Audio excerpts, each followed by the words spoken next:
Yo'q, chunki toza emas, xlor ham juda ko'p. Ichamiz. Suv bor-ku, yo'q bo'lsa qayerdan ichamiz? Ha, ba'zi paytli ichaman. Chanqayondan churadi.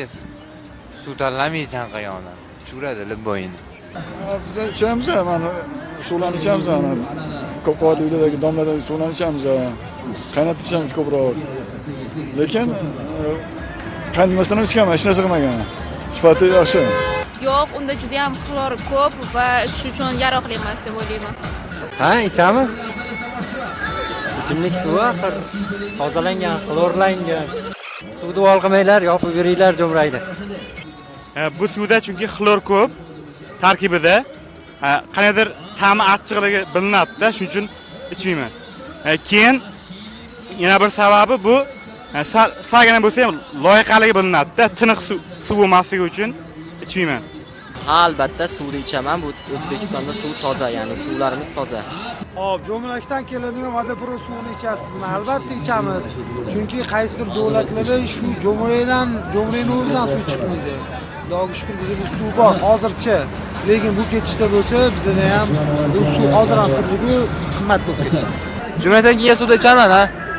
Jo'mrakdan keladigan o'zimizning vodoprovod suvi juda ham foydali. Ayniqsa erta tongda semizlikdan qiynalayotganlar bo'lsa, erta tongda och qoringa bir stakan ichsa, anchagina ozishga yordam beradi.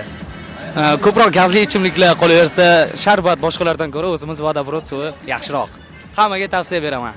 Biz jo'mrakdan kelgan suvni ichmaymiz, chunki biz universitetimizda o'zi TTC turaman. Unda xlor miqdori ko'p bo'lgani uchun suvni sotib olamiz. Endi hayron qolishingiz mumkin albatta, Toshkentda shaharda suv muammo deb. Ha, muammo bo'lishi mumkin, endi bu albatta o'zimizning sog'lig'imiz uchun xlor qo'shishadi. Shuni bo'lsa, nolimayman. Yaqindami? Ichamanmi? Anaqa suvmi, tipa xlormi? Ichaman.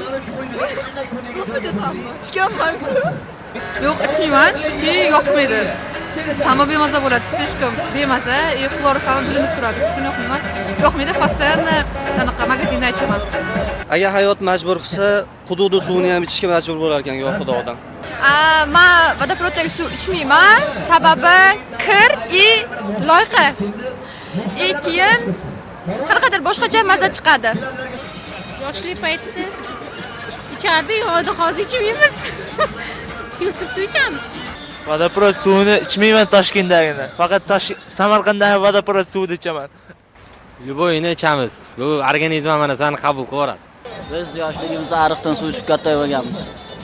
Men ba'zida majburligimda ichgan suvlarim oldida vodoprovodning suvi eng toza suv edi. Да, на постоянной основе я пользуюсь именно питьевой водой, которая из-под крана. Даже если в случае посмотреть, иногда да, я пользуюсь именно водой, которую я набираю из аппаратов. Ну а так, у меня плохих комментариев насчет обычной водопроводной воды не имеется. Она прям хорошая. Почему нет? Многие говорят, вода какая-то хлорированная, имеет запах. Но, слава богу, она прям отличная. В некоторых странах, если взять, и этой воды даже нет. Более надо быть благодарными, чем они постоянно критиковать. Да, критика, если критика это развитие, но излишняя критика может прям изменить все. И в плохую сторону, и в хорошую сторону. Jo'mrakda keladigan vodoprovod suvini ichasizmi? Suvsiz qolsak ichamiz-da. Albatta suvsiz qolsak ichamiz. Jo'mrakdan keladigan vodoprovod suvini ichasizmi? Ha, ichamiz. Asosan qishloqda ko'p ichardim, bu yerda kam ichaman. Qishloqda ariqdan kelgan suvni ham ichishadi odamlar. Qo'limdagi suv ham vodoprovod suvi. Albatta ichaman. Rahmat. Yo'q, faqat xlorlangan suv ichamiz. Jo'mrakdan hali ichib ko'rmaganman to'g'risi. Uydagilar ichmagin deb maslahat berishadi, chunki toza chiqmaydi-ku. O'shanga xlorlangan suv ichamiz. Bu suv kirku. Raqamda u suv jigarli bo'lib chiqadi. Qanaqa ichsa bo'ladi? Hozir hamma filtrdan, mana apparatlar turadi-yu, uy yonida. Hamma o'sha yerda solib ichadi-yu hozir biz paytda. Rahmat. Men ichmayman. Chunki to'g'ri deb bilmayman-da.